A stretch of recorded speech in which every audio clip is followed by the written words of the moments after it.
Hello coders, welcome back to Swift Learning. In this session, we are going to learn for loops. I'm going to create a new playground now, just naming it as loop playground. Just saving it on my desktop. So మనం for లూప్స్ని ఎలా అనేది చూస్తాము. For లూప్స్ని ఎలా use చేయాలి. For loop just believe చేయండి, for loop అనేది very important. కేర్ఫుల్గా వినండి. We are going to use it in a hell lot of times in our practice.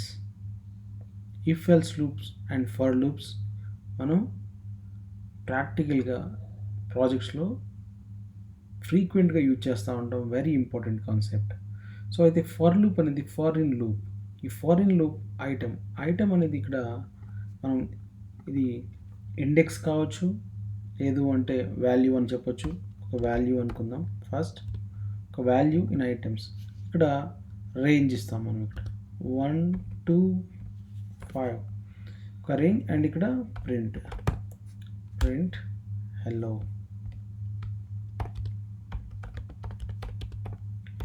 Friends. So ఇక్కడ కానీ మనం చూస్తే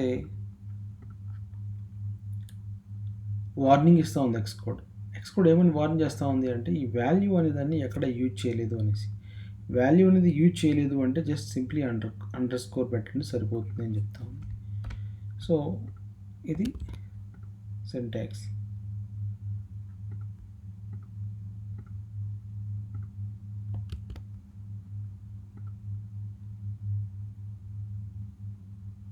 సో మనం ఇక్కడ చూడొచ్చు, ఇది 5 టైమ్స్. ఇది రేంజ్ అని చెప్పాను, 1 to 5.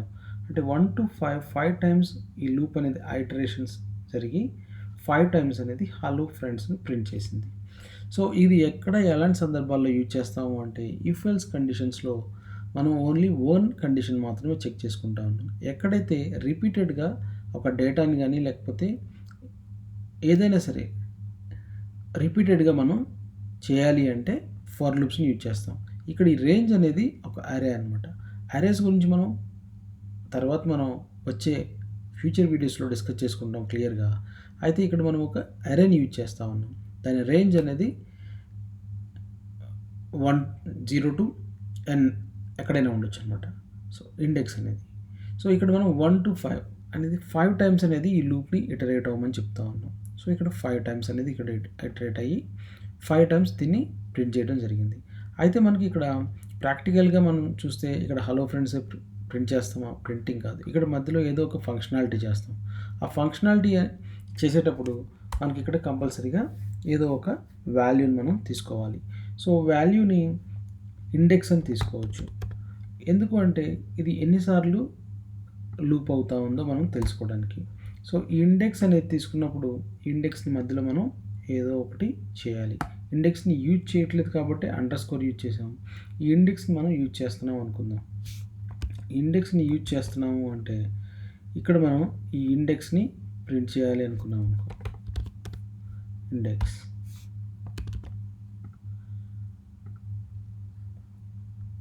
ఈ ఇండెక్స్ని మనం ప్రింట్ చేస్తే చూడండి, ఇక్కడ దీన్ని యూజ్ చేయగానే ఇది పోయింది. సో ఇక్కడ కూడా డేటా అనేది రిఫ్రెష్ అవుతుంది.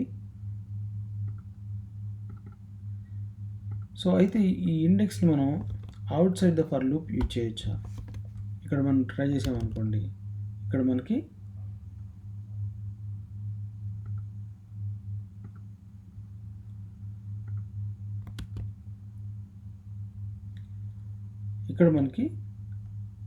ఇండెక్స్ అనేది ఒక ఫంక్షన్ అని చూపిస్తూ ఉంది. మనం ఇండెక్స్ కాకుండా ఇది ఆల్రెడీ ఇండెక్స్ అనేది ఫంక్షన్ ఉంది కాబట్టి ఇక్కడ చూపిస్తూ ఉంది. ఎలా కాకుండా మనం ఈ ఇండెక్స్ 1ను ఇచ్చామనుకోండి, చూడండి ఇప్పుడు ఎర్రర్ చూపిస్తూ ఉంది. ఎందుకు అంటే ఈ ఇండెక్స్ అనేది దీని స్కోప్ అనేది ఈ ఫర్ లూప్ వరకు మాత్రమే. కాబట్టి మనం ఇక్కడ దీన్ని డిఫైన్ చేయకూడదు. ఇండెక్స్ అంటే ఇది ఎన్నిసార్లు ఐటరేట్ అవుతుంది, సో దీని వాల్యూ ఎంత అనేది మనం ఇక్కడ ప్రింట్ చేస్తూ ఉన్నాం. ఎన్నోసారి ఇది లూప్ ఐటరేట్ అవుతుందని మనం తెలుసుకోవడానికి ఈ వాల్యూని యూజ్ చేస్తాం. కాబట్టి దీంట్లో మధ్యలో ఏదైనా మనం ఇంకా వాల్యూని మనం చేయాలి అంటే var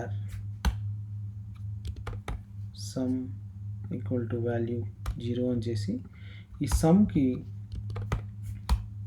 మనం ఈ ఇండెక్స్ వాల్యూని అసైన్ చేస్తే మనకి ఈ వాల్యూ అనేది ప్రింట్ అవుతుంది. ఈ సమ్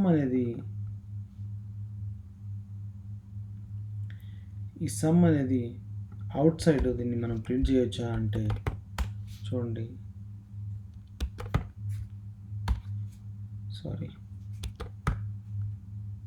ఈ సమ్ అనే దాన్ని ప్రింట్ చేయడానికి ఇది అవుట్ సైడ్ రాదనమాట.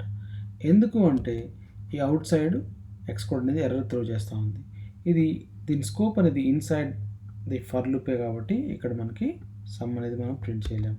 కాబట్టి దీన్ని తీసుకొని వెళ్ళి మనం ఇన్సైడ్ పెడితే ఇది సమ్ అనేది ప్రింట్ చేస్తూ ఉంది. సో ఇక్కడ చూడొచ్చు మనం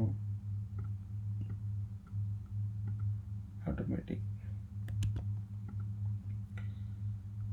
సో ఇక్కడ 5 టైమ్స్ అనేది ఈ లూప్ అనేది 5 టైమ్స్ ఇటరేట్ అయింది.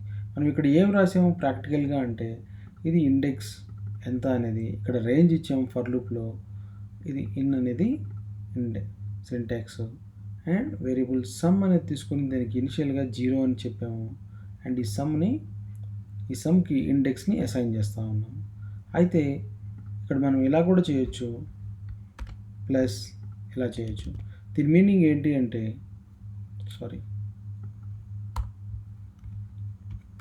ఇలాగా రాయొచ్చు. దీని మీనింగ్ ఏంటి అంటే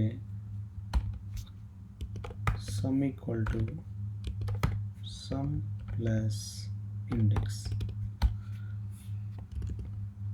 ఇలా రాసినా ఒకటే అవుతుంది. ఆన్సర్ అనేది మనకి ఒకటే వస్తుంది. ఇక్కడ చూడండి సేమ్ ఆన్సర్. సో అయితే ఇక్కడ ఈ సమ్ అనేది ఇక్కడ 2 కానీ 3 కానీ ఏ వాల్యూ ఉంటుందో ఆ value plus index and again 2 times ఇది సమ్ అవుతూ ఉంది. సో జస్ట్ ఈ వాల్యూ తీసేస్తూ ఉన్నాను. మీరు ఇప్పుడు చూడొచ్చు 1 to 5 టైమ్స్ అనేది ఐటరేట్ అయింది. సో ఇలాగా ఎనీ టైమ్స్ ఐటరేట్ అయితే మనకి రిక్వైర్మెంట్ని బట్టి ఎనీ టైమ్స్ ఐటరేట్ చేయాలంటే అన్ని టైమ్స్ మనం చేయొచ్చు. సో అయితే ఈ వాల్యూని మనం కానీ గమనిస్తే ఇది మల్టిపుల్ టైమ్స్ ఇనిషియలైజ్ అవుతూ ఉంది. ఎవ్రీ టైమ్ సమ్ అనేది 0 అవుతూ ఉంది. మనం ప్రీవియస్ సెషన్స్లో డిస్కస్ చేసుకున్నాం మల్టిపుల్ టైమ్స్ని ఒకటే వేరియబుల్ని ఇనిషియలైజ్ చేయలేమని. బట్ కాకపోతే ఈ వాల్యూని కానీ మనం అవుట్ సైడ్ డిఫైన్ చేస్తే లేదా str అని ఇస్తే ఇది ఎక్స్ కోడ్ అనేది ఎర్రర్ త్రో చేస్తుంది అనమాట. str అనేది ప్రీవియస్లీ ఆల్రెడీ డిక్లేర్డ్ కాబట్టి ఇది లీగల్ కాదు. బట్ ఇన్సైడ్ ద ఐటరేషన్ అంటే ప్రతి ఐటరేషన్లోనూ ఇది రిఫ్రెష్ అవుతూ ఉంది కాబట్టి ఇక్కడ ఇది లీగల్ అవుతుంది. కాబట్టి ఇక్కడ నో ప్రాబ్లం మనం చేయొచ్చు అనమాట. అయితే దీని కానీ సమ్ని అవుట్ సైడ్ యూజ్ చేయగలుగుతామా అంటే చేయలేము. కాబట్టి అవుట్ సైడ్ యూజ్ చేయాలి అనుకుంటే మనం తీసుకొని వెళ్ళి దీన్ని అవుట్ సైడ్ డిఫైన్ చేసుకొని వేరియబుల్ సమ్ అని ఇప్పుడు ఈ ప్రింట్ స్టేట్మెంట్ని కూడా అవుట్ సైడ్ డిఫైన్ చేస్తే ఈజీగా మనం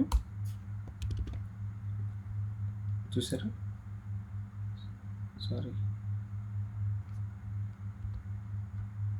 ఇలాగా